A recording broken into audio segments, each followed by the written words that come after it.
Allô? Bonsoir aux uns et aux autres. Donc nous ouvrons ensemble l'ultime plénière de cette université d'été 2019 du MEDEF, la REF.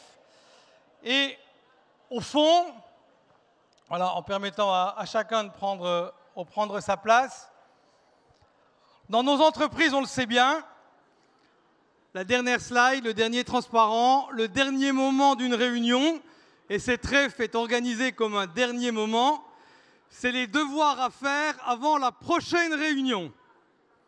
Et donc, je laisserai à Geoffroy Roux de Bézieux expliquer tout à l'heure pourquoi il a choisi que nous parlions climat dans ces derniers moments de la REF. Mais ce qui est sûr, c'est que ça n'est pas le dernier moment de ce temps-là, mais le premier qui nous emmènera à la REF prochaine. Et vous allez voir, chacun d'entre vous, vous avez des devoirs à faire entre cette REF et celle d'après. Alors j'ai deux avertissements à vous faire. Le premier pour les initiés. Pas de souci, l'année prochaine, vous serez tous initiés. Les signataires du pledge doivent s'asseoir à ce niveau-là des tribunes. Donc dès maintenant, si vous êtes aux autres niveaux des tribunes, puisque vous allez être appelés pendant cette table ronde, les signataires du pledge, vous êtes amenés à arriver à ce niveau-là des tribunes. Le deuxième avertissement, en fait, c'est une demande d'indulgence. Le dernier animateur, Edwige Chevrillon, c'est celui d'avant, Dominique Seux. Pour montrer que le MEDEF aime prendre des risques et est audacieux, ils ont demandé au directeur développement durable de Schneider Electric d'essayer de faire l'animateur après ces deux journalistes de haute voltige. Je ferai de mon mieux, surtout avec votre indulgence.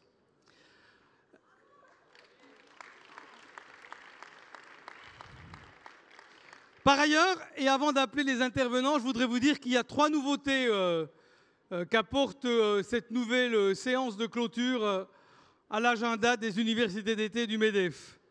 L'une des premières nouveautés, c'est que 99 entreprises, et vous verrez, il y aura une surprise, montrent le chemin pour un engagement qui va vous être présenté et auquel chacun d'entre vous, les entreprises de vos régions, pourront souscrire dans les semaines qui viennent.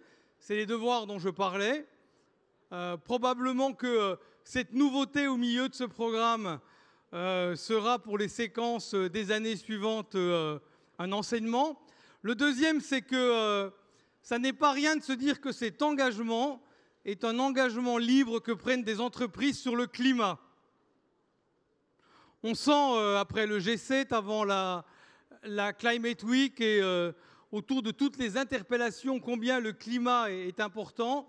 Et ce pledge qu'on va vous présenter, c'est un récit du monde de l'entreprise, un récit qui parlera d'innovation, pour lequel on a cette deuxième logique. Et puis au fond, la troisième particularité de ce dernier temps, c'est qu'on va se laisser interpeller par des étudiants qui, en nous écoutant, en représentant finalement tous les étudiants, vont nous donner un message et aussi interroger nos intervenants. Alors, je vais inviter nos intervenants. Cette plénière de clôture sur les chapeaux de roue se fait en 3 temps. Un premier temps, une table ronde avec les intervenants que je vais inviter. Un deuxième temps où Geoffroy Roux de Bézieux dialoguera avec la ministre du Développement durable, solidaire et écologique, Elisabeth Borne. Et puis un troisième temps sur le pledge. Donc j'appelle à me rejoindre les 4 entreprises qui témoigneront de leur engagement sur le sujet. Isabelle Cocher, directrice générale de Engie. Diony Lebeau, directrice générale déléguée de Société Générale. Bertrand Camus, directeur général de Suez. Frédéric Chalmin, directeur général de Kenome. Les 2 étudiants qui représentent les 2 millions d'étudiants français et surtout ceux qui ont signé le manifeste, Théo Miloche et Emmanuel Huet. Et puis, nous le remercions tous pour venir ouvrir cette table ronde. Je crois que les deux étudiants vont se mettre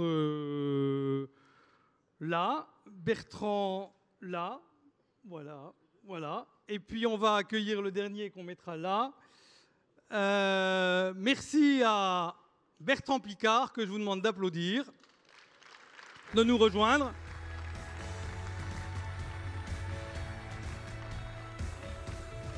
Voilà. Alors Bertrand Piccard va débuter cette table ronde. Au fond, vous connaissez l'aventurier qui nous a fait rêver, mais en nous faisant rêver, nous montrant que les technologies avaient à voir avec le climat, nous montrant que ce que nous innovons, l'agenda des solutions, est quelque chose qui, du monde de l'entreprise, est la contribution essentielle à l'étape que nous vivons. Bertrand, un certain nombre de chefs d'entreprise qui sont ici sont inquiets par rapport à ces enjeux de changement climatique. Qu'est-ce que ça dit pour nos entreprises? Qu'est-ce que ça dit pour l'économie? Qu'est-ce que ça dit pour la société? D'autres visent ce sujet comme une opportunité.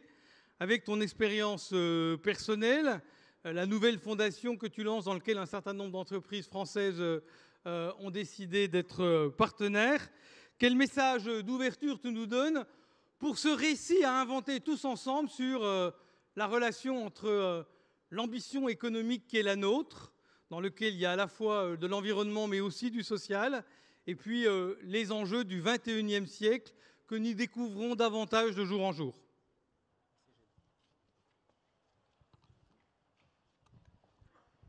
Bonjour à tous et à toutes.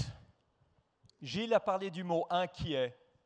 Pourquoi est-ce qu'il y a des raisons d'être inquiet? C'est qu'en fait, la dégradation de la situation de la planète aujourd'hui évolue de manière exponentielle et les efforts humains pour y pallier augmentent de manière linéaire. C'est-à-dire qu'à chaque instant, l'écart entre ce qu'on fait et ce qu'on devrait faire augmente. Je pense que si on est inquiet, c'est également parce que la manière d'y répondre ressort un peu d'un choix illusoire dont aucune des alternatives ne peut nous satisfaire. Qu'est-ce qu'on nous propose aujourd'hui? On nous propose d'un côté la décroissance.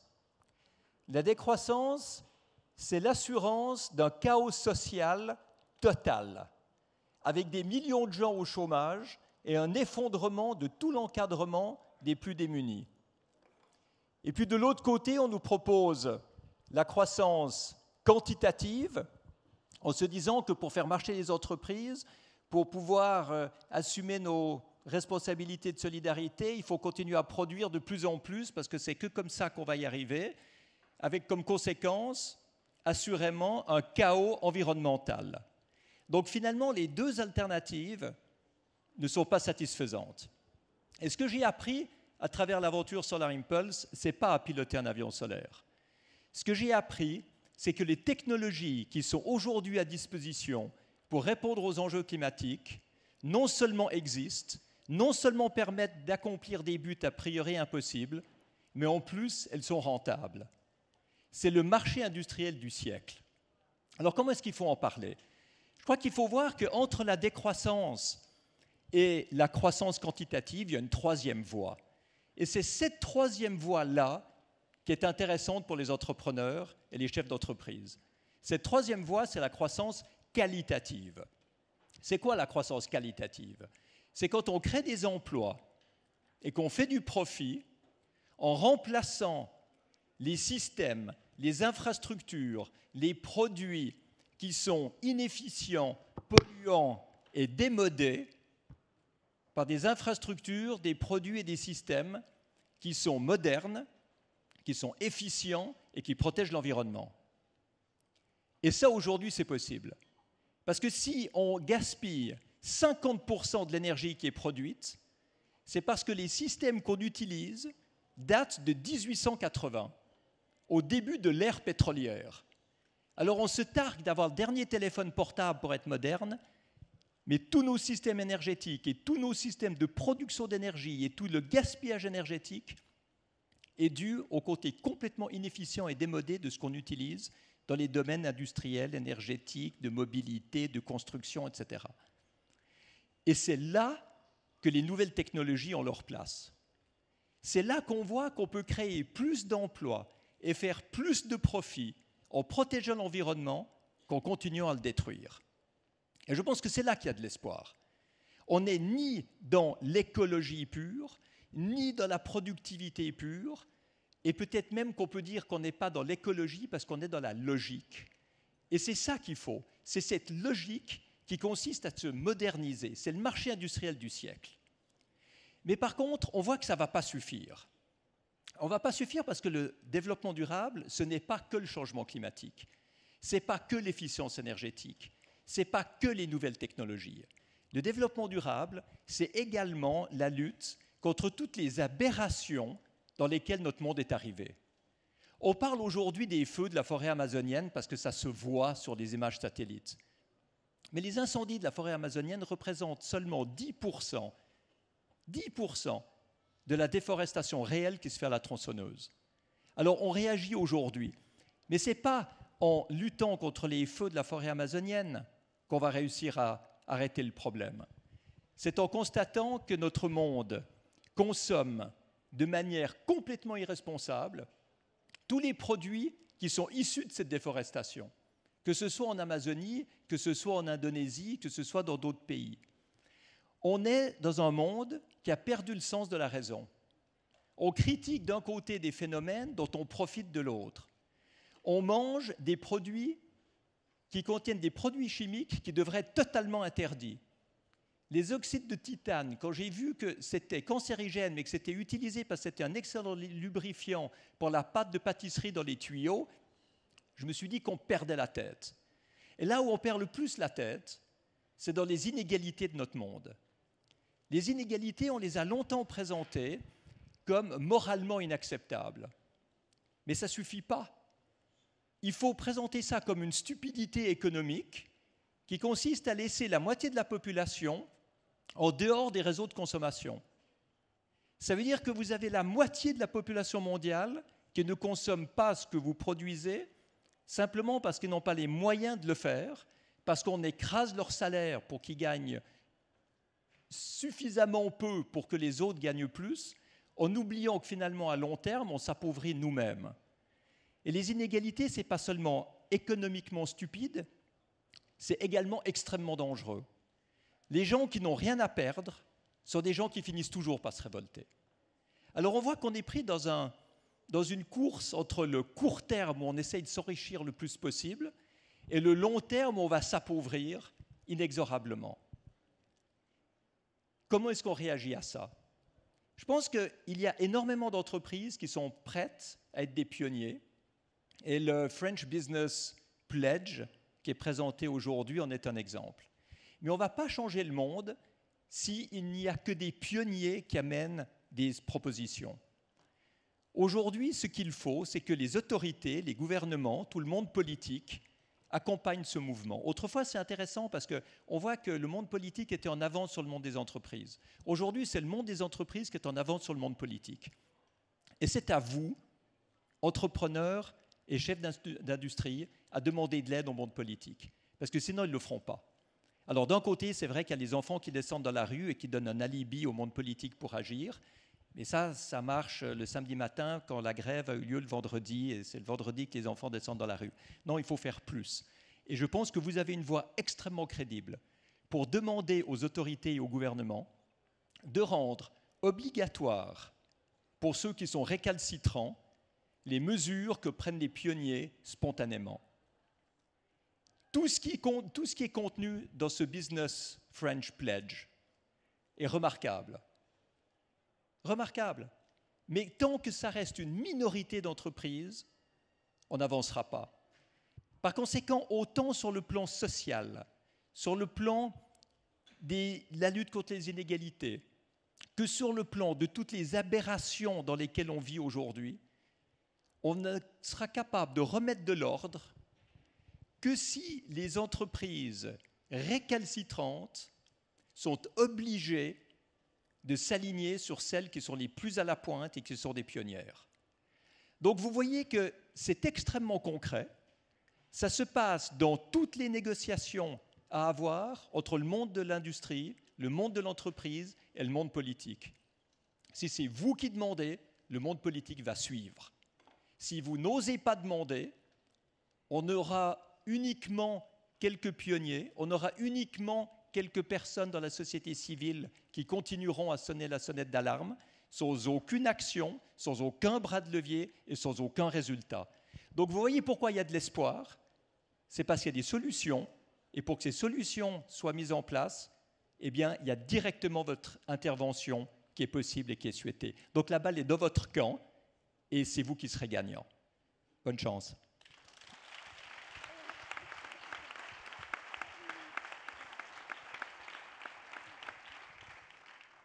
Merci, merci Bertrand. Alors on va engager notre discussion avec les chefs d'entreprise.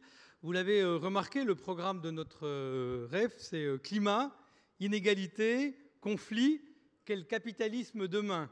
Cette REF a lieu après le G7, comme je le disais, avant la Climate Week de New York à la fin de cette semaine, dans lequel ce sujet sera débattu entre les États. Alors les 4 entreprises qui sont là, qui sont 4 entreprises déjà présentes dans le précédent pledge que nous avions fait pour le One Planet Summit au mois de novembre 2017 et qui renouvelle cet engagement-là. Peut-être que vous pourriez l'un ou l'autre nous dire comment cet enjeu du climat, cette conscience que pour nos entreprises, c'est à la fois une opportunité, si on sait innover pour les solutions dont parlait Bertrand, et à la fois une nécessité de faire autrement. L'une et l'autre de vos entreprises ont pris des initiatives. Chacun d'entre vous, à titre personnel, vous avez des engagements avec lesquels vous emmenez votre entreprise. Alors peut-être que vous pouvez nous les partager. Je propose de donner la parole à Isabelle Kocher pour commencer cette table ronde et nous parler de comment Engie vit cette transition. Bien, je vais parler d'Engie, mais je vais parler aussi en tant qu'entrepreneur, et on est tous ici des entrepreneurs, ou en tout cas en très très grande majorité. Et en fait, notre vocation ou notre condition de survie, c'est de comprendre ce qui émerge. Bon, et là, à coup sûr, ce qui émerge, c'est le sentiment très fort que notre système a touché ses limites. C'est particulièrement frappant, je trouve, au sein de la génération qui arrive aujourd'hui sur le marché du travail. Et je pense qu'ils nous diront tout à l'heure leur façon de voir. Mais la conscience qu'il faut réinventer le modèle, moi, c'est plus un signal faible. Enfin, je trouve que c'est quand même extrêmement vibrant. Et j'ai un peu l'impression d'ailleurs que le réchauffement a servi de révélateur, parce que c'est quelque chose qui est simple à comprendre, qui avec une unité de mesure unique, qui est le CO2, qui en plus est complètement fongible, donc il y a une espèce de coagulation de la prise de conscience autour du réchauffement, puis qui a quand même embarqué une prise de conscience plus large, j'ai l'impression, c'est plutôt une bonne nouvelle, sur le fait que on consomme, au-delà même du réchauffement, on consomme presque 2 planètes par an, alors que par définition on n'en a qu'une. Et puis qu'au plan humain, il y a beaucoup trop de gens aujourd'hui qui se sentent exclus, laissés sur le bord de la route. Donc voilà. Alors nous, il se trouve qu'entreprise spécialisée dans le monde de l'énergie, on était particulièrement au pied du mur. Engie, c'est un groupe qui est présent dans 70 pays, qui a pendant des décennies bâti des centrales en très grand nombre et qui donc par construction, mécaniquement, est devenu l'un des premiers émetteurs de CO2 du monde. La faute à personne, les technologies étaient celles-là. Donc, pour nous, ça a quand même été, là, depuis quelques années, une forme au fond, de repositionnement fondamental, d'abord de réflexion, mais qu'est-ce qu'on fait de ça? Est-ce qu'on fait partie du problème ou est-ce qu'on fait partie de la solution? Et puis, on a pris notre élan. Et on s'est dit qu'on allait devenir exactement l'inverse, c'est-à-dire qu'on allait devenir le spécialiste des solutions zéro carbone. Alors, évidemment, on nous a dit que ça ne marcherait jamais. Ce serait impossible de gagner de l'argent en faisant ça, que d'ailleurs ce serait impossible d'expliquer aux 165 000 collaborateurs qui composent le groupe qu'effectivement il fallait aller dans cette direction. Et je suis heureuse de vous dire que très peu de temps après, on est 3 ans plus tard, c'est quand même rien à l'échelle d'une entreprise. En fait, on en voit les fruits, parce que c'est pas seulement que c'est satisfaisant à faire, c'est que ça fait des entreprises qui rencontrent mieux leur marché. Et nous, on avait un vrai sujet de croissance économique. En fait, on était en décroissance économique depuis des années, entre 5 et 10% par an de décroissance organique. Ça veut dire quand même, c'est un autre révélateur du fait que le modèle ne marche plus. Et on a fait le pari qu'en faisant ça, en prenant des risques, parce qu'on a pris des risques, on allait inverser ça. On allait devenir préféré. Parce qu'on a fait le pari que ça correspondait à ce que fondamentalement la société veut aujourd'hui. Et ben ça marche. On est 3 ans plus tard, on est reparti en croissance organique positive, 5-6% par an, ce qui est pas mal dans le monde économique d'aujourd'hui. On a amélioré notre productivité. Alors ça relève d'autre chose. C'est parce que l'enthousiasme des équipes pour faire ça a été immédiat, assez largement partagé. Et au fond, on a réussi à améliorer nos process, un peu dans tous les domaines. Donc on a remis en route les moteurs de la croissance organique, on a amélioré notre profitabilité, notre cours de bourse est reparti dans le bon sens, parce que je ne vous cache pas qu'entre 2012 et 2015, on a été passé, on avait perdu quasiment les 2/3 de notre valeur en bourse. Bon, on est reparti dans le bon sens, dans tous les sens du terme, en baissant nos émissions de CO2 de 50%. Donc voilà, moi, mon message aujourd'hui, c'est qu'il ne faut pas opposer la mise en œuvre de modèles respectueux de l'environnement, respectueux des hommes et la performance économique. Good business, ça va avec good performance. Il n'y a pas à opposer les deux, c'est même exactement le contraire. Et je crois qu'on est rentré dans un monde où les entreprises qui n'intègrent pas ça en profondeur dans leur modèle, en fait, elles vont disparaître. Elles ne vont pas disparaître d'un coup, mais elles vont progressivement être rétrogradées dans le classement, et puis un jour, elles seront complètement out. Voilà, alors ça ne veut pas dire que tout est réglé, mais finalement, nous, notre métier, c'est devenu non plus de produire le plus d'énergie possible et d'être rémunéré pour ça, mais c'est d'aider tous nos clients industriels et collectivités, à faire ce qu'on a fait nous, c'est-à-dire à mettre en œuvre des business models qui sont zéro carbone et qui rendent les entreprises plus compétitives. Et moi, je crois que pour revenir sur la proposition de Bertrand, c'est ça, une croissance qualitative. C'est une croissance qui réconcilie le développement économique et la réparation des dégâts, voilà, si on le dit de cette manière. Merci beaucoup Isabelle. Alors en général, quand on prend le monde de l'entreprise pour parler de ces enjeux climat, des transformations de nos entreprises, on a l'habitude d'écouter les grandes entreprises, à se demander si il se passe quelque chose du côté des ETI, des PME, quelle est leur contribution à cette démarche. Et justement, on a invité une entreprise d'un secteur d'activité dont on peut dire que par rapport à l'enjeu climatique, il a beaucoup de questions et à la fois de remise en cause, mais aussi d'opportunités, qui est le secteur de la chimie.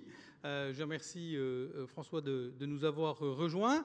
Il est le directeur général de Kerouan, que tu vas nous présenter peut-être un peu, et puis nous dire aussi comment, en pilotant ton ETI, les enjeux dont nous parlons sont au cœur des évolutions et ajustements stratégiques. Donc 2 mots sur Kerouan, parce que je pense que c'est nécessaire de présenter l'entreprise. Donc nous sommes une ETI, 900 millions d'euros de chiffre d'affaires, deuxième producteur de PVC en Europe. Et plus généralement, nous sommes actifs dans la chimie du chlore, donc une industrie très traditionnelle. Une des caractéristiques de notre entreprise, c'est d'être un très gros consommateur d'énergie, à notre échelle, puisqu'on consomme 2 TWh d'électricité et à peu près autant de gaz. Pour fixer les ordres de grandeur, 2 TWh d'électricité, c'est à peu près comme une ville comme Toulouse. Donc 1400 salariés qui consomment ça. Dans notre histoire récente, on a connu un épisode compliqué, puisqu'en 2013, on est passé par une phase de redressement judiciaire. Et donc, c'est un moment où la question d'existence même de l'entreprise se pose. Alors, faut-il continuer finalement à avoir une industrie comme la nôtre en France, puisque l'essentiel de notre activité est en France. On a 7 usines, dont 6 en France. Faut-il continuer à exploiter ces usines en France ? Donc, il y a beaucoup de raisons de dire oui, mais il y en a une qui nous concerne aujourd'hui, qui est que si on regarde la façon dont on produit du PVC dans le monde, lorsqu'on produit 1 tonne de PVC, dans l'essentiel de l'outil industriel chinois, on émet 5 tonnes de CO2, quand on en émet 1 tonne en Europe. Donc laisser partir cette activité industrielle loin de nos frontières n'est pas une solution. C'est une solution qui va peut-être baisser les émissions de CO2 en France, mais qui dégradera l'empreinte carbone de notre pays. Donc le choix qui a été fait, c'est de présenter un plan de redressement au tribunal de commerce résolument orienté vers la baisse de nos consommations d'énergie et la réduction de nos émissions de CO2. Et tout ça avec des investissements qui ont été massifs, qu'on a pu réaliser grâce, et je le souligne, au soutien de l'État, puisqu'on a investi 160 millions d'euros pour convertir l'une de nos électrolyses sur notre site à côté de Martigues. À côté de ces actions, donc il y a des actions de modernisation de l'outil industriel, il y a donc avec des grosses actions, il y a des actions de changement de chaudière, il y a des actions d'optimisation de notre procédé. On a réussi en un peu moins de 5 ans à réduire notre consommation d'énergie de 20% et à réduire nos émissions de CO2 de 25%.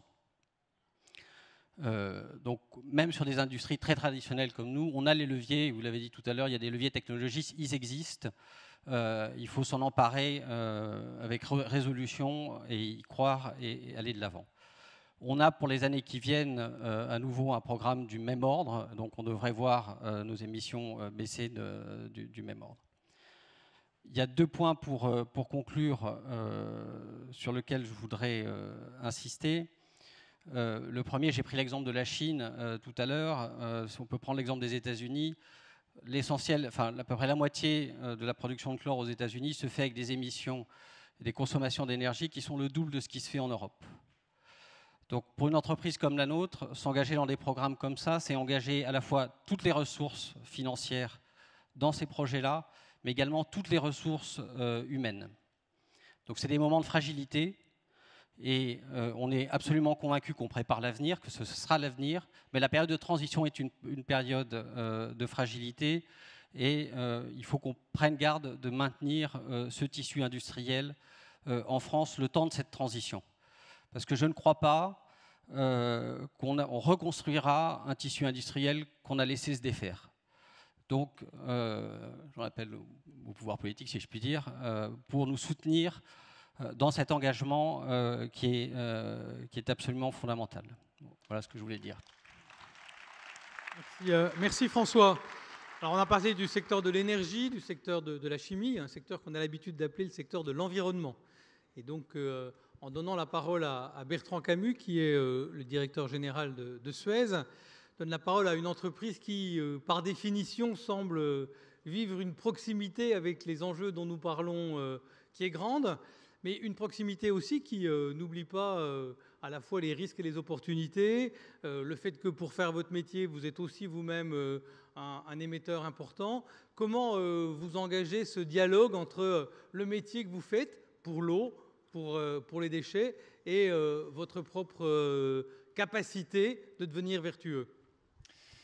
Avant de répondre plus précisément à votre question, ça fait partie des sujets que l'on discute énormément en interne, puisqu'effectivement nous sommes acteurs des métiers de l'environnement, mais on essaie de dire voilà, quel est l'enjeu auquel nous devons faire face. Et dans ces enquêtes internes, dans ces discussions, ce qui ressort, c'est une certaine forme de passion pour l'environnement et de se dire voilà, comment est-ce que cette planète sera encore vivable en 2050 avec 9 milliards d'habitants, et ceci dans le contexte du réchauffement climatique. Et on voit que ceci a des implications sur voilà, tous nos métiers, la façon dont nous exerçons nos métiers. Nous avons été beaucoup dans la préservation de l'environnement. Nous avons passé l'étape de tout ce que nous pouvons faire pour atténuer l'impact de nos activités et celle de nos clients sur l'environnement. Et maintenant, on bascule dans un nouveau monde où il faut aussi parler de restauration du milieu naturel et puis d'adaptation, puisque ce changement climatique est une réalité. Il n'y a qu'à voir les centrales nucléaires qui ont dû suspendre leur production cet été puisqu'il n'y avait pas suffisamment d'eau ou qu'elle était trop chaude. Alors, ce qui est positif, et je suis totalement aligné avec ce que disaient Bertrand Piccard et Isabelle, c'est qu'il y a des solutions. Moi, j'aime bien prendre l'exemple à 250 mètres vol d'oiseau d'ici, qui s'appelle la Seine. Dans les années 70, il n'y avait plus un poisson. Et maintenant, on parle de baignade en Seine dans le cadre des Jeux Olympiques. Alors, ça peut paraître gadget, Mais il faut se rendre compte que les investissements qui sont nécessaires pour pouvoir se baigner dans la Seine sont exactement les investissements qui vont être nécessaires pour faire face au réchauffement climatique, ce qui veut dire moitié moins d'eau en été dans la Seine et donc un plus fort impact des pollutions. Donc ces solutions existent, c'est un combat mondial. On a parlé des feux de forêt en Amazonie, on pourrait parler d'autres sujets. Il n'y a pas de frontières sur le mouvement de l'eau, de l'air.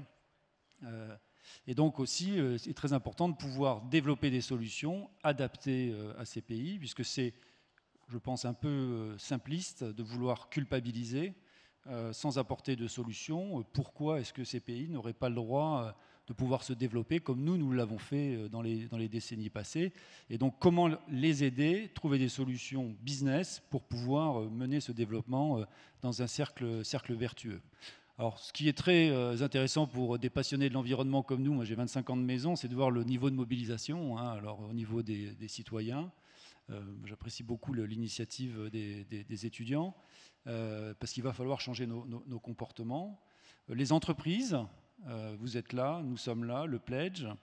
Les gouvernements, il ne faut pas croire que ce que l'on entend de M. Trump ou de M. Bolsonaro. Moi, j'étais à Saint-Pétersbourg au Forum économique. Le président Xi, il a fait 20 minutes de discours. Il a dû prononcer le mot développement durable 40 fois. Et puis, les investisseurs, on a la chance d'avoir la Société Générale, donc on a besoin aussi de pouvoir financer l'ensemble de ces projets. Donc, si je reviens au niveau de l'entreprise, nous, notre engagement, c'est lequel? D'abord, l'engagement de nos collaborateurs. Vous êtes des entrepreneurs, vous savez que tout passe par les équipes dans l'entreprise. Et donc, être capable d'attirer des talents, de continuer à former pour pouvoir mieux servir nos clients. Il y a une feuille de route développement durable très précise. Gilles l'a mentionné, avec des actions à la fois sur l'atténuation et sur l'adaptation. Alors cette feuille de route, elle a été construite au moment de la COP21, quand l'objectif de 2 degrés à la fin du siècle était celui qui était considéré raisonnable. Cet objectif a été baissé à 1,5 degré récemment. Et donc nous sommes en train d'actualiser notre feuille de route pour pouvoir incorporer ces nouveaux objectifs. Et puis enfin, l'innovation, les solutions. On en a parlé, je vous ai parlé de la baignade en Seine, je pourrais vous parler de ce que l'on fait sur les plastiques, de la chimie verte dans le traitement de l'eau, de la production de biogaz à partir de boues de stations d'épuration.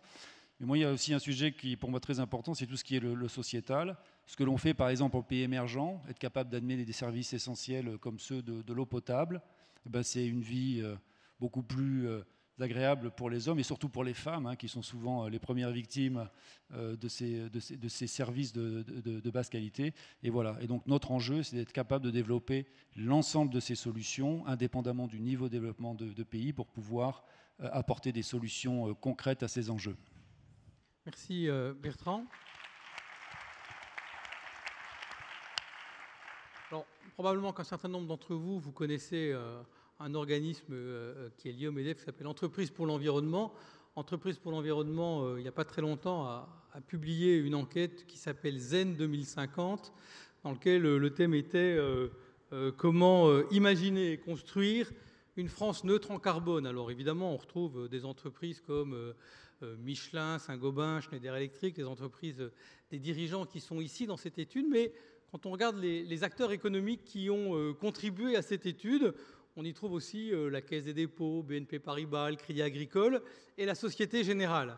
Et donc, face au débat dans lequel nous sommes dans cette table ronde, face à cet enjeu climat dans lequel on entend bien et on comprend bien que les industriels ont à réfléchir à la manière de produire, à leur efficience et aux solutions qu'ils mettent sur le marché sur le sujet, la question sous-jacente ou une question complémentaire et peut-être même une fondation de ces questions, c'est comment le monde économique, le monde financier prend en compte l'ensemble des sujets dont parlait Bertrand Piccard et qu'est-ce que ça dit lorsque l'on pilote une banque comme la Société Générale de tenir cette démarche. Moi, ce qui me frappe énormément en écoutant les industriels qui sont ici, mais en rencontrant nos clients et en lisant aussi certains pledges que j'ai eu l'occasion de lire, c'est à quel point cette transition écologique impacte en profondeur les modèles, les business models, parfois en rupture des entreprises. le niveau d'engagement aussi des entreprises pour faire face à ces défis écologiques. Et puis bien sûr, l'ampleur des financements et des investissements nécessaires pour assurer cette transition écologique. Pour vous donner des ordres de grandeur, la Commission européenne évalue à plus de 520 milliards par an les besoins d'investissement pour la seule transition énergétique. S'ajoutent évidemment toutes les autres transitions nécessaires pour faire face aux défis écologiques. Donc tout ça impose une réallocation massive de capitaux. Ça impose également de la part des banques de développer des expertises nouvelles, des solutions nouvelles pour faire face à ces financements, d'innover, de prendre aussi en compte dans la gestion des risques, ces évolutions, ces vulnérabilités créées par les évolutions climatiques, et aussi d'être capable de financer les nouveaux modèles qui naissent face à ces adaptations. Donc la Société Générale, très tôt, s'est mobilisée. Dès 2015, nous nous sommes engagés à inscrire l'évolution de notre portefeuille de crédit dans la trajectoire COP21, en dessous des 2 degrés.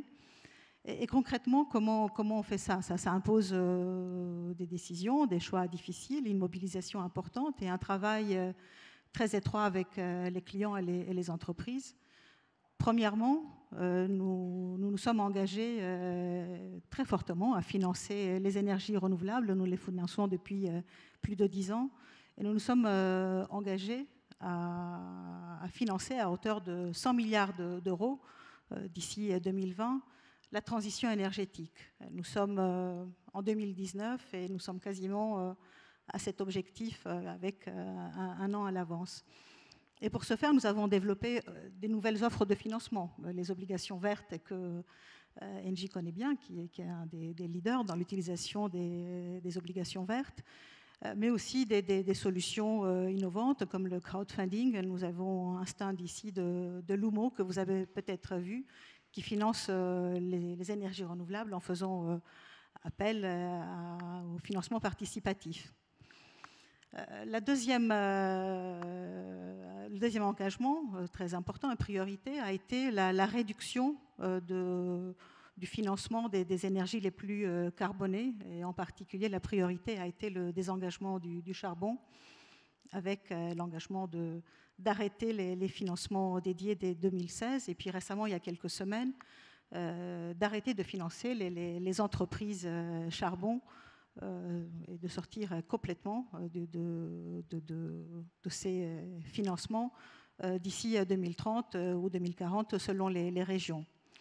Au-delà du secteur de l'énergie, qui bien sûr concentre des efforts considérables, des financements considérables, nous avons créé des solutions et développé des offres pour d'autres secteurs, comme par exemple la mobilité, un secteur très, très important, avec une filiale de location longue durée ALD, avec également des initiatives pour la décarbonisation du secteur maritime. Nous sommes un des initiateurs des principes Poséidon.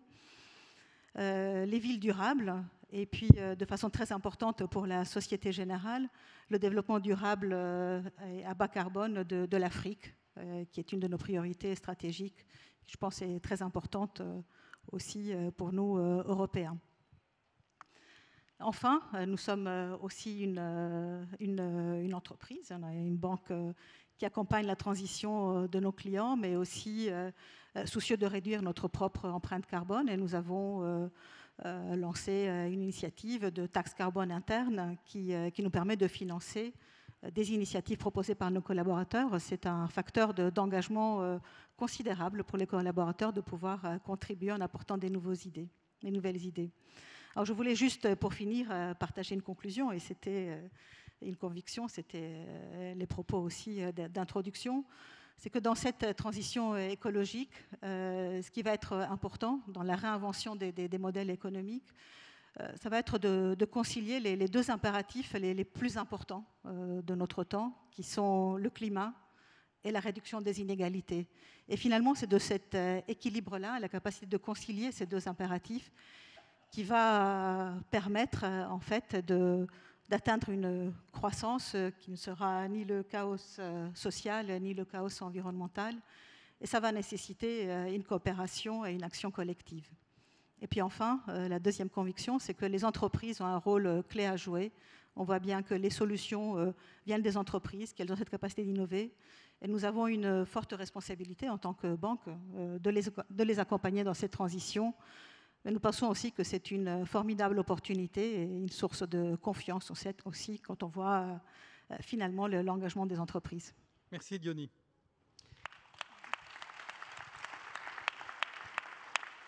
Alors, comme je vous le disais en introduction de cette plénière de clôture, on a la chance d'avoir parmi nous Emmanuel Huet et Théo Miloche.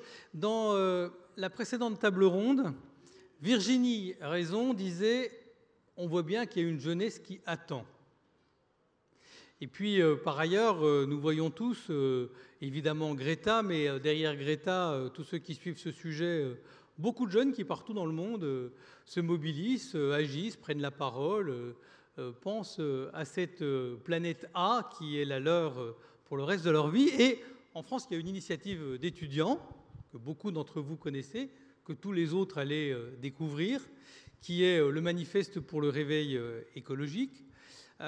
Théo et Emmanuel sont de ces acteurs de la première heure de l'équipe qui a mobilisé les étudiants pour ce manifeste. Alors, à nous écouter, finalement, vous entendez des entreprises mobilisées qui prennent en compte le sujet et, comme Bertrand Piccard le précisait, souhaitent contribuer à l'agenda des solutions. Au fond, pouvez-vous à la fois nous dire quelques mots sur votre initiative, ce qu'elle a été l'an dernier, ce qu'elle pourrait être cette année, et puis comment vous réagissez à ces propos de dirigeants d'entreprise et qu'est-ce que vous avez envie de leur demander en complément. Théo. Merci.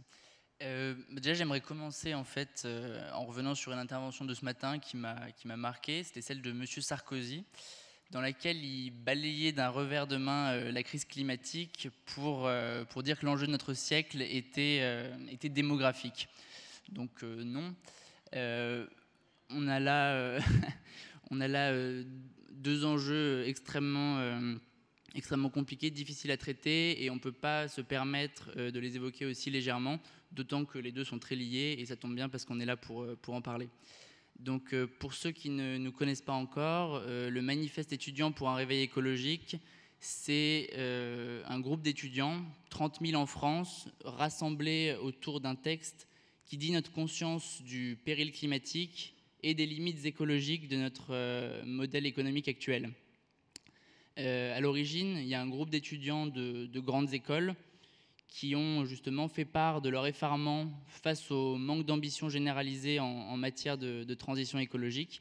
Rapidement, le texte s'est diffusé sur les réseaux sociaux et il a reçu le soutien de 30 000 signataires, 30 000 étudiants issus de 300 établissements d'enseignement supérieur français.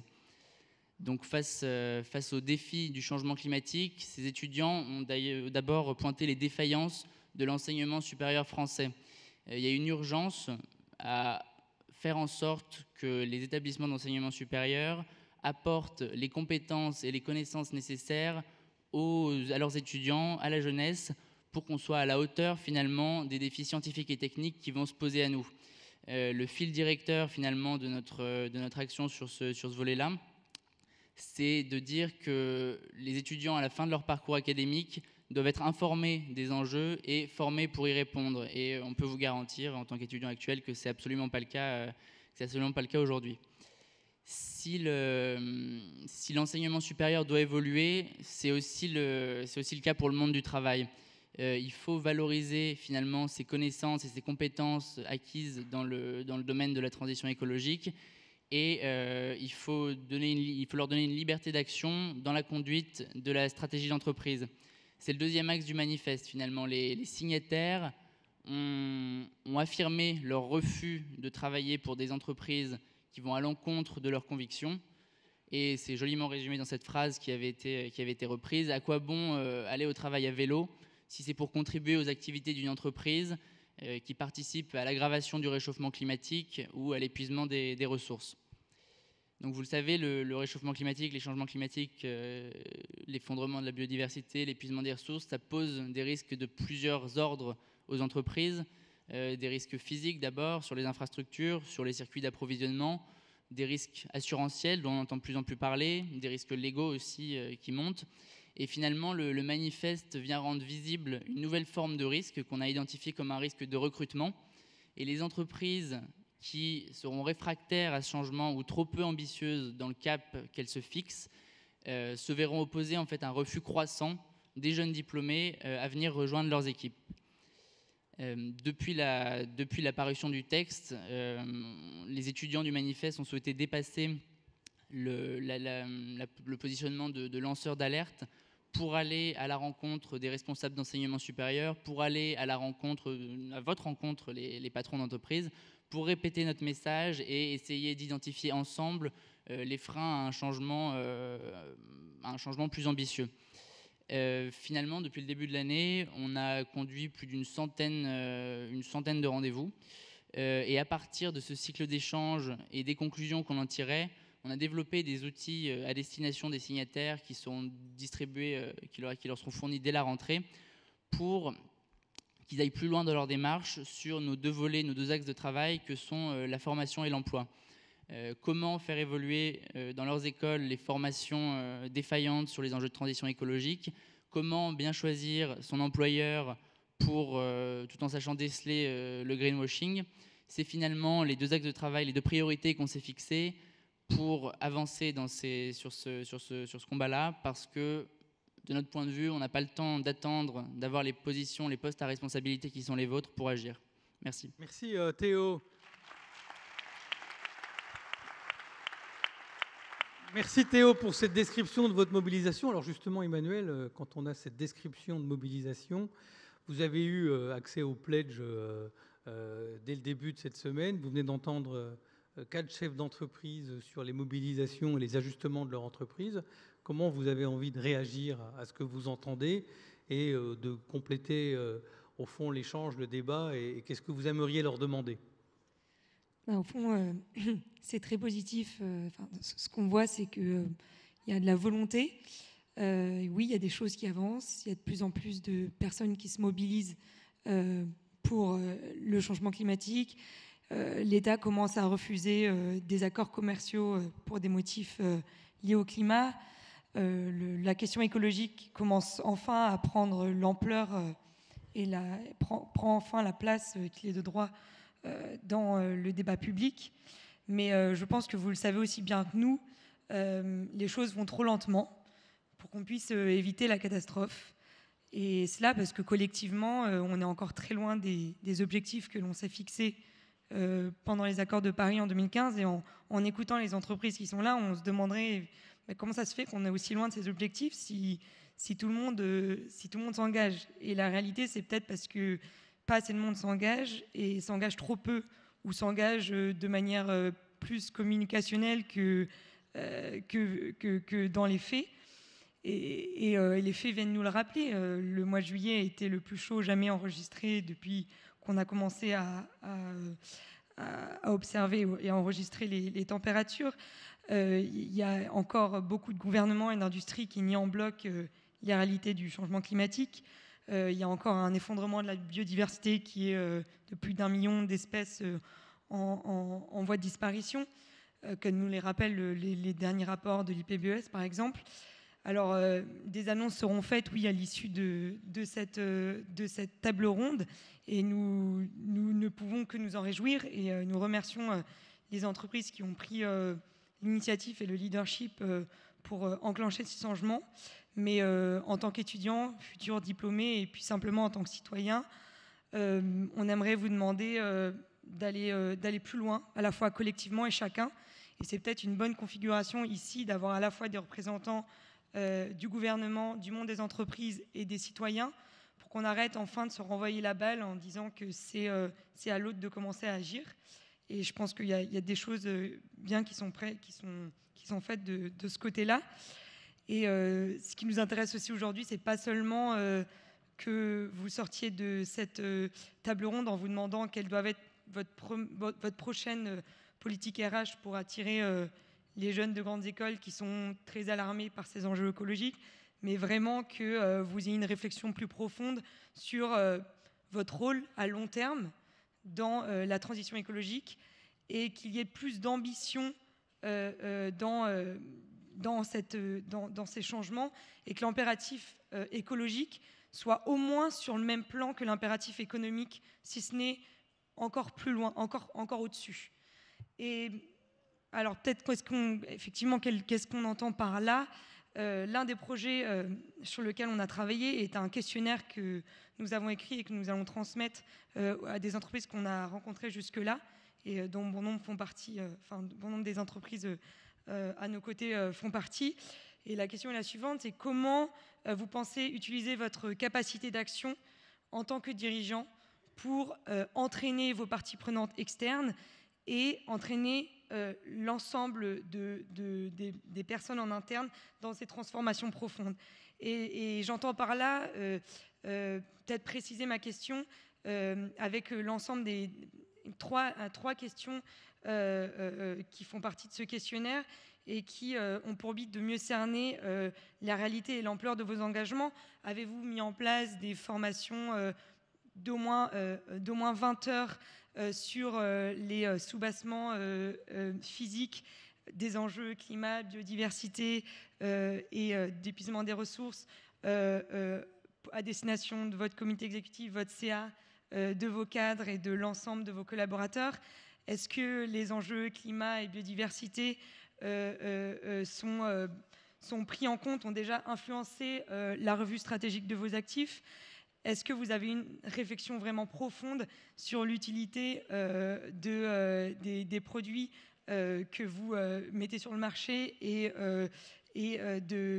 sur une démarche qui se veut plus sobre, puisqu'on a quand même un certain épuisement des ressources? Donc voilà, l'ensemble de ces questionnements viennent du jeunesse qui attend vraiment des réponses fortes. Et encore une fois, les questions que l'on pose sont à destination de l'ensemble des entreprises ici, et pas seulement celles qui sont sur scène, et qui ont au moins l'avantage d'être très leaders et de prendre des vrais engagements là-dessus. Merci Emmanuel. Alors, l'un ou l'autre d'entre merci.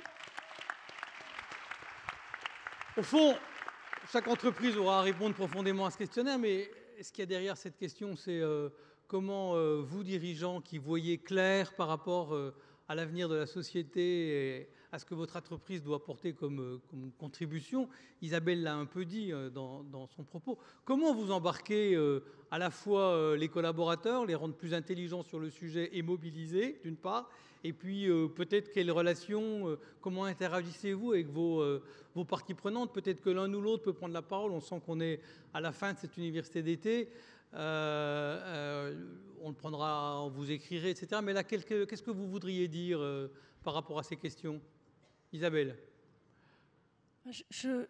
En termes de représentation, déjà, moi, je ne crois pas qu'on soit dans la situation où les entreprises détiennent une espèce de vérité, où tout d'un coup, on aurait, en tant qu'entrepreneur, tous pris conscience du problème, mais où on aurait à convaincre la société. En fait, je pense que c'est un peu l'inverse. Je pense qu'une grande partie de la société, elle est en train de nous challenger terriblement. Et alors, c'est le plus frappant, c'est effectivement la génération qui arrive. Et moi, je vous remercie, vous êtes courageux. C'est pas très facile de dire ce que vous avez dit ici aujourd'hui. Et c'est vrai que moi, je vois une portion seulement des jeunes qui rentrent chez Engie chaque année. Et de temps en temps, j'ai l'impression que c'est moi qui passe l'entretien d'embauche, franchement. Parce que vous êtes super clair sur ce que vous voulez et ce que vous voulez pas. Et je pense que la vraie révolution, elle est là, en fait. Le monde a changé de lunettes. Donc, c'est plutôt le sujet, c'est plutôt comment est-ce que l'entreprise, elle va assez vite dans sa manière dont elle repense complètement son utilité, sa vocation, plutôt que l'entreprise qui aurait à convaincre la société. Après, je pense qu'il y a un enjeu de vitesse. Moi, je n'ai pas de doute que ça va arriver parce que cette génération que vous représentez, c'est nos futurs consommateurs, c'est nos futurs salariés, c'est nos futurs actionnaires, accessoirement. On râle que nos actionnaires institutionnels, notamment les groupes cotés, sont un peu lents à la détente, mais en fait, ce n'est pas leur argent, c'est le nôtre ici. Et je pense que la nouvelle génération, là-dessus aussi, pas seulement en tant que consommateur, pas seulement en tant que salarié, mais aussi en tant que force épargnante, elle va se mobiliser. Donc, de toute façon, ça va venir. Le sujet, c'est que c'est une course contre la montre, c'est la vitesse. Et je crois que notre rôle à nous, entrepreneurs, c'est d'essayer de nous attaquer, alors chacun dans nos domaines, mais aux freins qui font que Il n'y a pas encore de déclenchement massif, on n'y est pas du tout, à vrai dire, on n'est pas du tout sur les 2 degrés, il faut quand même qu'on se le dise ici. Bon, il faut s'attaquer aux freins. Alors nous, à notre modeste échelle, on a décidé de s'attaquer à un frein qui est, et Bertrand, tu l'as un peu dit tout à l'heure, qui est de faire en sorte que les solutions qu'on propose, elles ne soient pas plus chères. Parce que, pour moi, j'ai une conviction, c'est qu'il n'y a pas la place pour une augmentation des prix de l'énergie aujourd'hui. C'est quand même frappant, hein. Il y a les étudiants dans la rue le vendredi, puis le samedi, il y a les gilets jaunes. Fin du monde, fin du mois. Comment on en sort? C'est ça le sujet. Nous, on s'est dit, bon, notre premier métier, ça va être de faire des économies d'énergie aux gens, aux entreprises. Et en fait, à chaque fois que vous verrez le chiffre d'affaires d'Engie augmenter, c'est qu'on aura provoqué plus d'économies d'énergie chez les gens. On a inversé le business model. Donc ça, c'est un frein. On ne peut pas ne pas entendre les sujets de pouvoir d'achat. Je ne crois pas ça du tout. On a une société qui est fracturée quand même, beaucoup. Donc il faut qu'on trouve le point de sortie par le haut, il faut réconcilier les deux. Bon, et puis alors, si j'ai encore une minute, il y a une deuxième chose qu'à mon avis, il faut faire. Le frein, c'est l'augmentation, le risque d'augmentation des coûts pour la vie des gens, d'accord? Mais le moteur, c'est la pression sociale. C'est précisément la pression sociale. Donc tout ce qu'on pourra faire pour que toutes les entreprises du monde soient progressivement obligées de discloser ce qu'elles font, ça, à mon avis, c'est super puissant. Il y a ce que tu as dit tout à l'heure aussi, qui est faire en sorte que par la réglementation, les niveaux de standards augmentent.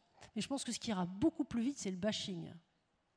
Je crois vraiment ça. C'est-à-dire que plus les entreprises vont être amenées à dire ce qu'elles font, plus elles vont être obligées de faire bien. Parce que si elles ne font pas bien, regardez ce qui se passe. Il y a déjà un certain nombre d'exemples autour de nous. Là, pour le coup, la correction, elle sera immédiate. Donc voilà, moi je pense qu'il y a là deux choses qu'il faut qu'on attrape et sur lesquelles il faut qu'on travaille très concrètement. Avant de donner la parole à Bertrand pour quelques mots, est-ce que l'un ou l'autre Juste, j'ai rencontré 3 de vos représentants du collectif il y a un peu moins de 6 mois. Alors déjà, j'étais passé au gris, je ne sais pas pour ceux qui y sont passés ou pas, et c'était super pro. Vraiment, les questions très pointues, très bien amenées et très professionnelles. Et voilà, je ne peux que dire les mêmes préoccupations que celles qu'a mentionnées Isabelle. C'est l'urgence. C'est maintenant qu'il faut agir. Si on veut pouvoir infléchir les courbes, on parle de 2050, 2100, mais c'est maintenant qu'il faut agir. De l'innovation, et on a vraiment besoin de faire les choses différemment, puisqu'il faut trouver des solutions adaptées, locales, au bon prix. Le mètre cube d'eau en France, c'est 3,50 € TTC. On n'alimentera pas l'Afrique avec de l'eau à 3,50 € TTC du mètre cube. Donc voilà, il faut du décentralisé, du smart, d'autres approches, et puis du collectif, parce qu'on a une société qui a eu tendance à aller vers des solutions très individualisées, et ces enjeux, ces problèmes ne peuvent se résoudre qu'avec un collectif fort. Merci. Un mot? Juste un mot, oui, moi je partage complètement aussi votre opinion qu'il faut prendre en compte toutes les parties prenantes et qu'on a un enjeu de mobilisation et d'engagement de l'ensemble de nos collaborateurs. Pour une banque en particulier, les collaborateurs, les employés, c'est notre force vitale. Nous n'avons pas d'usine. Eux nous interpellent aussi, comme vous le faites. Et ils s'engagent, ils ont envie effectivement de faire partie d'une entreprise qui a un impact positif et qui s'engage face à ces défis climatiques. Donc oui, nous agissons aussi avec nos collaborateurs. Bon, et puisque je suis quand même directeur développement durable de Schneider Electric, moi je suis assez impressionné de comment, quand nos entreprises, comme ça a été dit par Isabelle, mobilisent les collaborateurs sur ces sujets, on découvre avec beaucoup de bonheur que beaucoup d'eux sont des citoyens engagés dans leur vie personnelle et ont une compétence et une connaissance de l'ensemble de ces engagements, et aussi parce qu'ils ont des enfants qui les poussent un peu sur le sujet. Et ils sont des forces d'innovation, y compris quand ce n'est pas leur métier d'être force d'innovation, assez extraordinaires, dont nos entreprises auraient un immense intérêt de ne pas passer à côté. Et donc, vouloir transférer cette question que l'on se pose en stratège d'entreprise à tout le corps social de l'entreprise, c'est difficile. Mais je peux témoigner que ça apporte beaucoup de volontariat chez beaucoup de collaborateurs qui sont prêts à changer leur vie et, comme tu le disais, pas seulement venir en vélo, mais aussi avoir un autre travail. Et en ce sens-là, il me semble qu'on ouvre des pistes nouvelles dans lesquelles chacun est un peu plus acteur, y compris à l'intérieur de l'entreprise. Bertrand ? On entend souvent parlé de la nécessité de changer le modèle économique et certains vont même jusqu'à dire qu'on est aux limites du système capitaliste. Mais moi, je pense qu'aujourd'hui, on ne fait pas du capitalisme. On ne fait absolument pas du capitalisme. Parce que le capitalisme a comme but d'augmenter le capital. Et aujourd'hui, on diminue le capital. On diminue le capital humain en écrasant la moitié de l'humanité avec des salaires de misère, donc on les écarte des circuits de consommation, on détruit le capital environnemental, on épuise les ressources naturelles, et en plus de ça, on favorise les distorsions de concurrence en permettant à des entreprises qui ont des visions égoïstes à court terme d'être en compétition avec les entreprises qui prennent des engagements à long terme. Donc on ne fait pas du tout du capitalisme. Et d'où vient le malentendu ? À mon avis, il vient du clivage politique, gauche-droite. Si on vote à gauche, c'est parce qu'on aime la solidarité et l'écologie. Si on vote à droite, c'est parce qu'on aime la sécurité et la responsabilité individuelle dans l'entrepreneuriat. Mais on a besoin des quatre.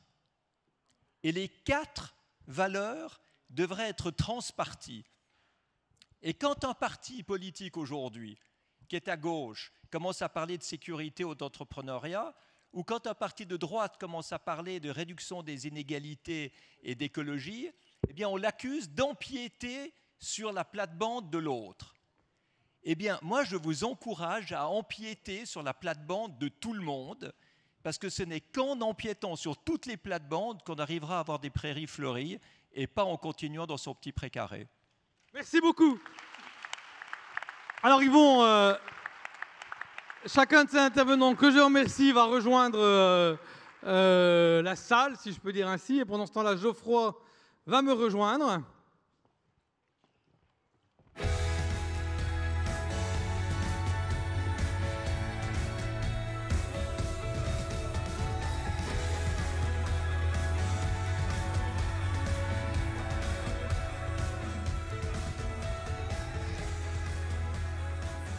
Bon alors Geoffroy, au fond la question elle est simple, on est à la fin de cette REF, on est encore dans cette session sur le climat et l'engagement des entreprises sur le sujet.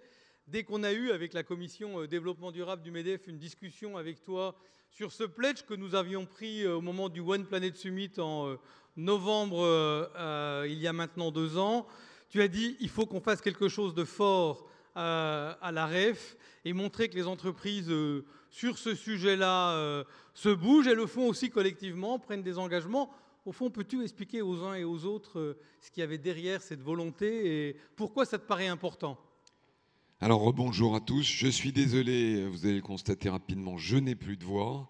Je l'ai perdu d'abord dans un hôtel climatisé, ce qui m'apprendra à ne pas mettre de climatisation. Et puis hier dans mon discours. Alors oui, moi j'ai voulu qu'on termine ces 2 jours par ces engagements. D'abord parce que je suis un entrepreneur, vous êtes des entrepreneurs et qu'on sait bien que quand il n'y a pas d'engagement chiffré, on part vite dans le discours, j'ose pas dire politique, Madame la Ministre, mais en tout cas le discours sans engagement.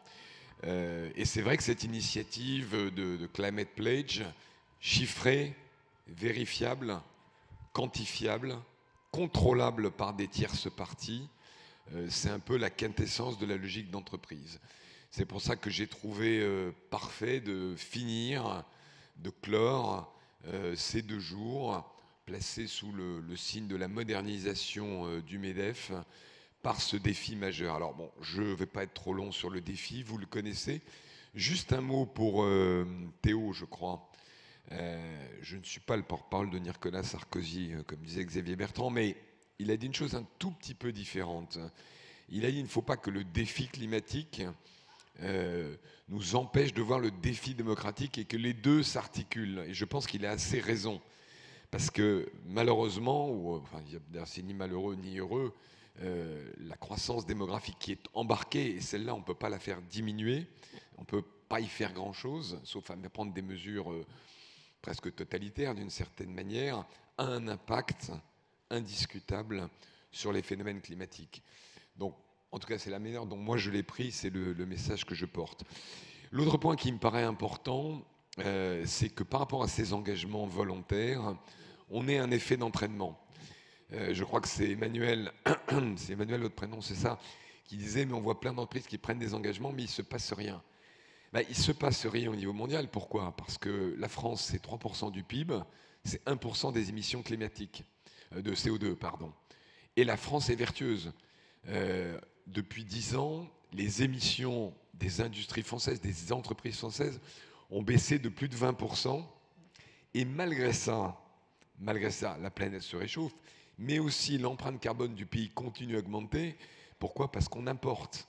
Et parce qu'on importe des produits qui ne sont pas toujours aussi vertueux. Alors, je ne vais pas parler de fiscalité carbone aux frontières, on sait que c'est un sujet complexe, mais malgré tout, c'est un sujet.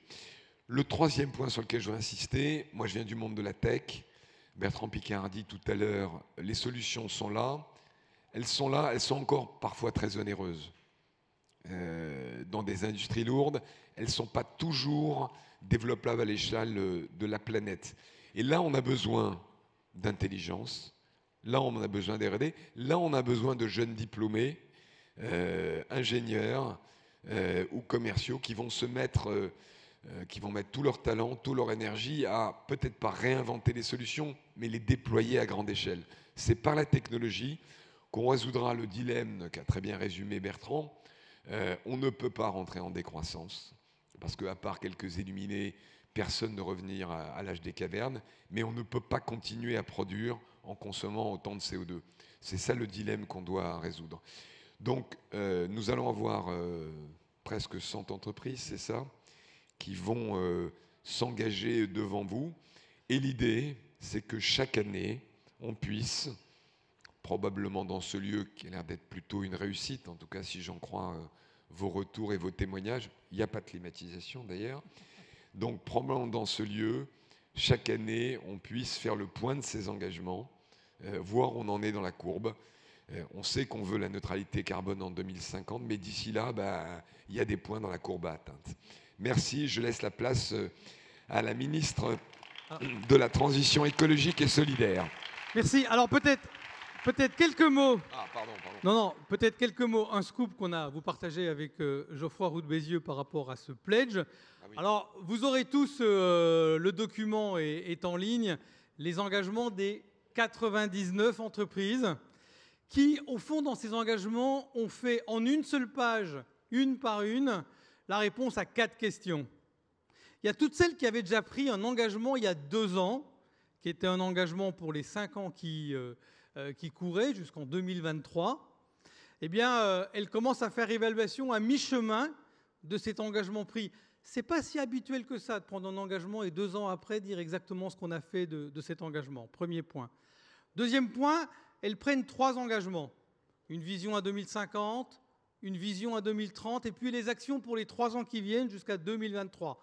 Alors les chiffres sont impressionnants pour ces 99 entreprises puisqu'on considère que ces 99 entreprises représentent plus de 6 millions d'emplois directs et beaucoup plus indirects, plus de 1650 milliards de chiffre d'affaires. Et ensemble, elles décident, pour les 3 ans qui viennent, environ, vous verrez les précisions des chiffres, 100 milliards d'investissements pour des innovations de transition ou des innovations bas carbone.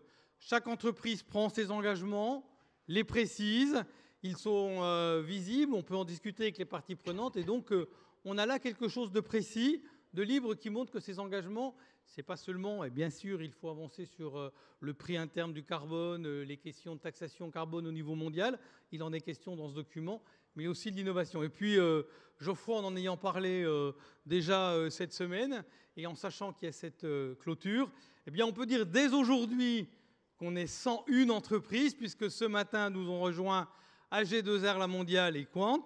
Vous pouvez les féliciter. Et surtout, vous pouvez applaudir, je parlais d'un devoir pour l'année qui vient, toutes les entreprises qui, dès cette semaine, vont nous rejoindre, faire leur pledge, et le MEDEF mettra tous ces pledges des nouvelles entreprises en ligne avec ces 101 premiers pledges. Donc félicitations à vous, vous pouvez vous applaudir pour le pledge que vous allez faire dans les mois qui viennent. Madame la ministre, la parole est à vous.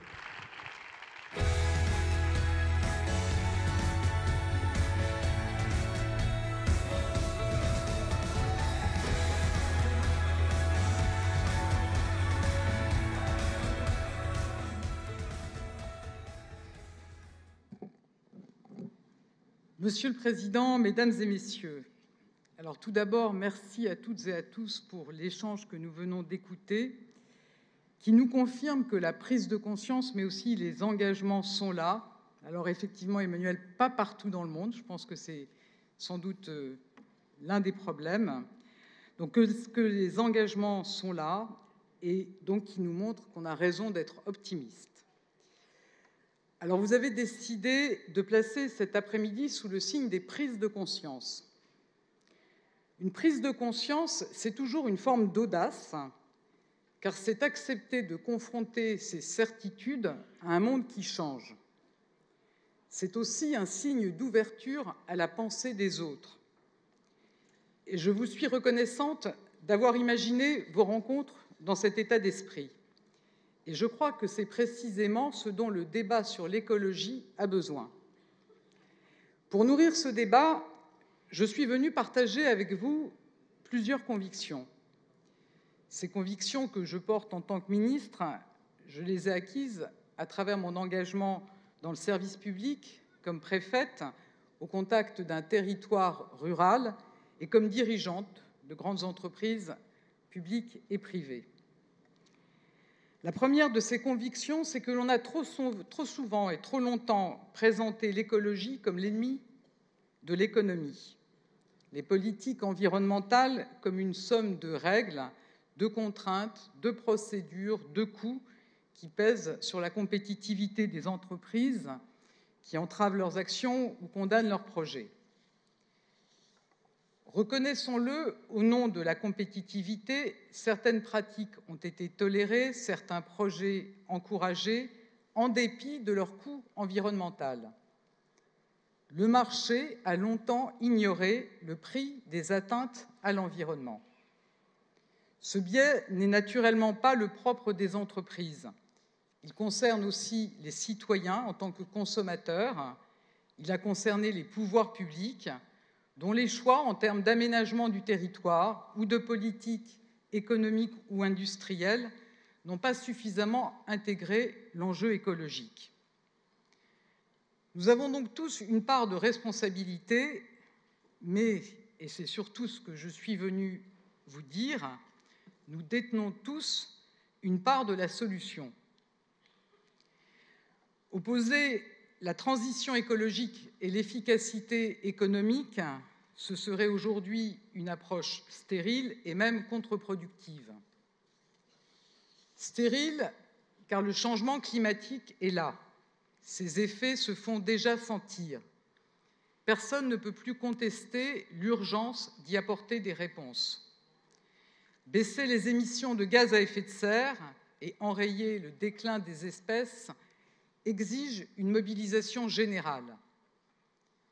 Mobilisation des pouvoirs publics, bien sûr. Le Président de la République et le Premier ministre ont fait de la transition écologique la priorité de l'acte 2 du quinquennat. Les mois à venir seront donc ceux de l'accélération et de la concrétisation.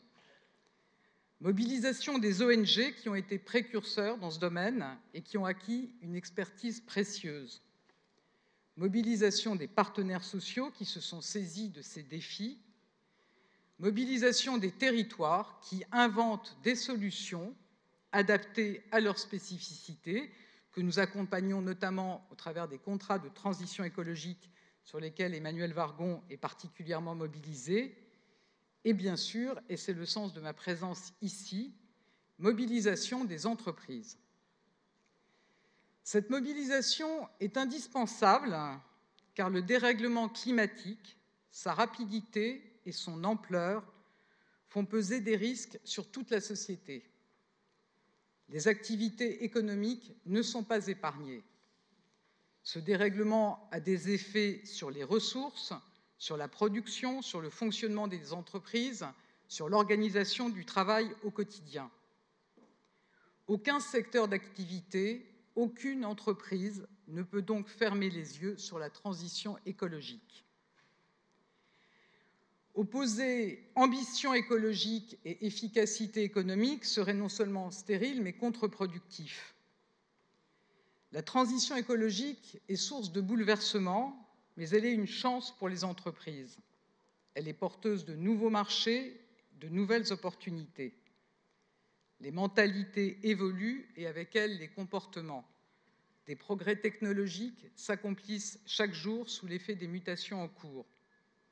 Demain, la mobilité sera durable, les énergies propres, leur gestion optimisée grâce à des réseaux intelligents, la construction sera biosourcée. De plus en plus de citoyens, et notamment les jeunes, vous mettent la pression.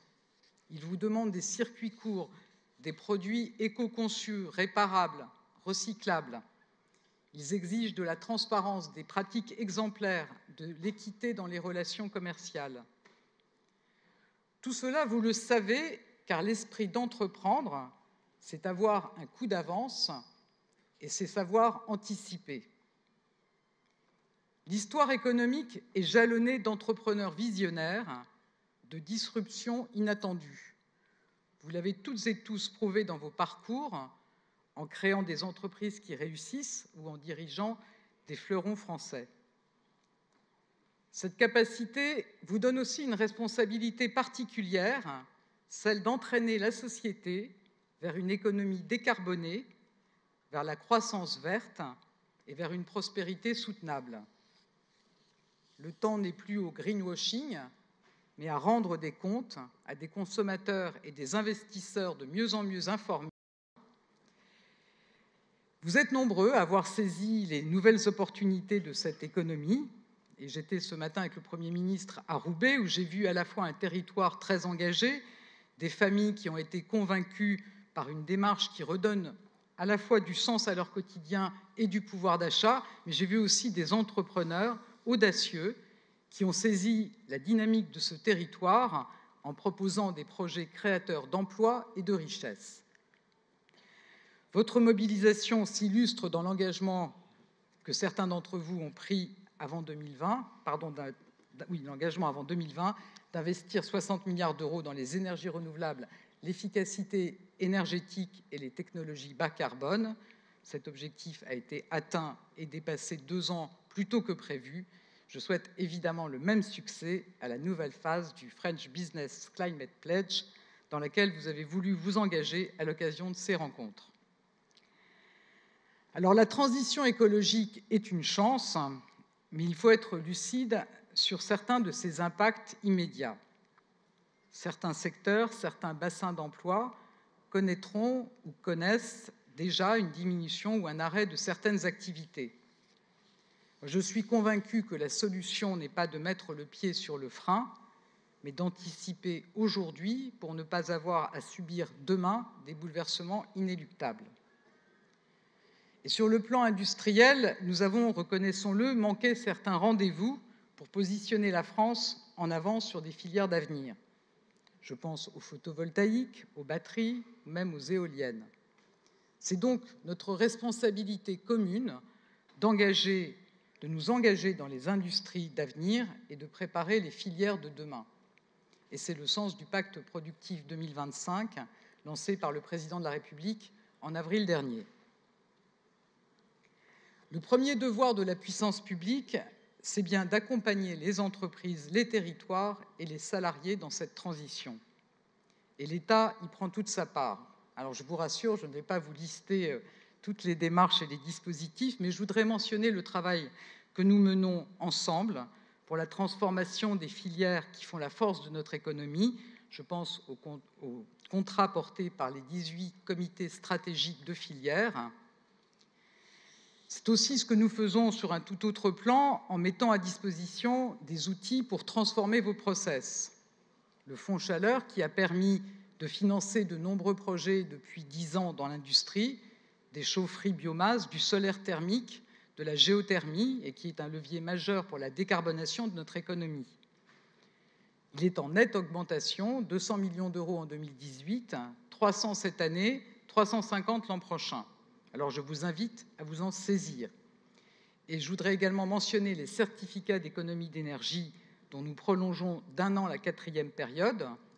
Nous avons identifié de nouveaux gisements, notamment celui des installations sous quota carbone et de nouvelles modalités comme le cumul des C2E avec les fonds chaleur. Donc c'est peut-être technique, tout ça pour vous dire que nous sommes prêts à vous accompagner pour la décarbonation de vos process. Accompagner les entreprises dans la transition, c'est aussi une question de méthode. Et je pense qu'on peut dire que l'État en a parfois manqué dans ce domaine. La méthode que je vous propose tient en 3 points. Tout d'abord, je crois au dialogue. Une bonne décision est une décision concertée et dont les impacts ont été bien anticipés. Donc je souhaite plus systématiquement et plus en amont échanger avec vous, comme avec l'ensemble des parties prenantes, sur les projets de réforme que je porte en faveur de la transition écologique. Je crois aussi à la responsabilité. Quand nous définissons un objectif, que nous portons une norme, nous devons d'abord poursuivre un impératif de résultat et ne sous-estimer ni l'audace, ni l'ingéniosité des acteurs pour trouver les meilleurs moyens d'y parvenir. C'est par exemple dans cet esprit que nous concevons la future réglementation environnementale du bâtiment. Enfin, je crois à la stabilité. Nos objectifs doivent être ambitieux, mais ils doivent être constants pour vous permettre d'anticiper, d'investir, en somme, d'entreprendre pour les atteindre. C'est ce que nous avons fait en annonçant dès le début du quinquennat la fin des ventes de véhicules consommant des énergies fossiles d'ici 2040. Cette méthode posée, je suis convaincue que nous pourrons réussir l'adaptation de notre économie, à une dernière condition essentielle, celle d'accompagner les femmes et les hommes qui font la réussite de nos entreprises, de les accompagner dans ces mutations. La transition écologique bouleverse également la structure de l'emploi et des compétences. Elle est un gisement de nouveaux métiers. Elle est aussi l'occasion de repenser son environnement de travail. Cet enjeu vous concerne, mais le gouvernement, vous le savez, est là aussi fortement engagé. C'est le plan d'investissement dans les compétences, doté de plus de 13 milliards d'euros de crédits de l'État, avec pour ambition de former 1 million de demandeurs d'emploi peu ou pas qualifiés et 1 million de jeunes éloignés du marché du travail. C'est un outil concret pour répondre aux besoins des métiers en tension dans une économie en croissance. Mais ce sont aussi les fonds mobilisés dans le cadre du programme des investissements d'avenir en faveur de l'accompagnement des salariés face aux nouveaux besoins en compétences issus des grandes transformations que connaît notre économie. À travers la loi Pacte, le législateur vous a invité à prendre en compte les enjeux environnementaux de votre activité et à repenser la raison d'être de vos sociétés. Pour en revenir au thème de nos débats, c'est bien une forme de prise de conscience. La transition écologique n'est pas nouvelle, elle est largement engagée, même si nous n'en sommes pas tous, en tant que citoyens, dirigeants ou entreprises, au même niveau. Mais l'heure n'est plus à douter ou à détourner le regard. Cette transition, nous y sommes. Une transition dont dépend le sort de notre planète et qui nous met au défi de construire un monde plus durable et plus juste. Dans cette entreprise sans précédent dans notre histoire, notre responsabilité collective est engagée et nous avons besoin de tous, en particulier de vous, entrepreneurs. C'est donc l'appel que je vous lance et je vous remercie.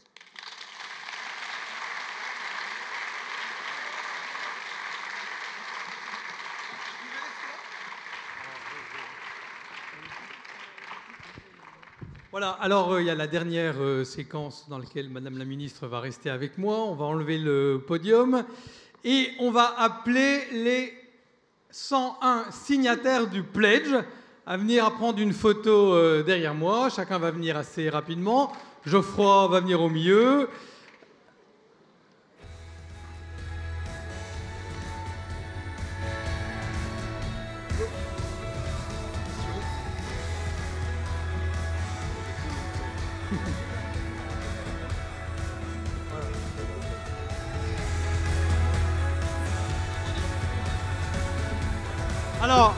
Pendant que les 101 participants arrivent, Madame la Ministre, vous serez aussi attentive à cette démarche. Le Women's Forum s'est aussi réuni à la REF cette année et à midi a fait signer, à l'initiative de beaucoup de nos entreprises, une charte d'engagement pour les femmes et le climat. Beaucoup d'entreprises signataires du Pledge sont déjà signataires de cette charte d'engagement femmes et climat du Women's Forum, mais nous ferons une action conjointe pour mettre les mobilisations tous ensemble. C'était ma première annonce. Ma deuxième annonce, c'est que tout le monde va maintenant être derrière moi. Et vous avez entendu Bertrand Piccard. Tout à l'heure, il y a un cocktail là-bas. Tous ceux qui veulent un livre dédicacé de Bertrand Piccard, vous êtes attendus au cocktail et il se fera une joie d'échanger avec vous et de dédicacer. Voilà, merci aux uns et aux autres, passez devant moi. Et nous allons prendre la photo des 101 premiers signataires du Pledge. L'an prochain, nous serons tous de ce côté-là.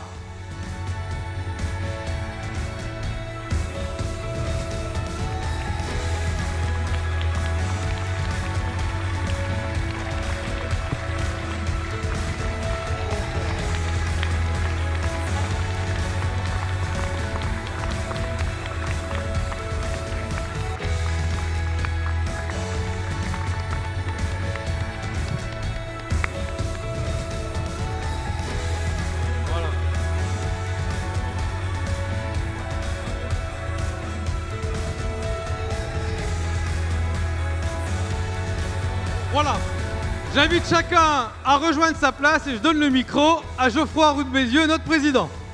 C'est bon, j'en ai un. Bon, Geoffroy Roux de Bézieux, il va être extrêmement court parce qu'il ne va pas pouvoir parler très longtemps.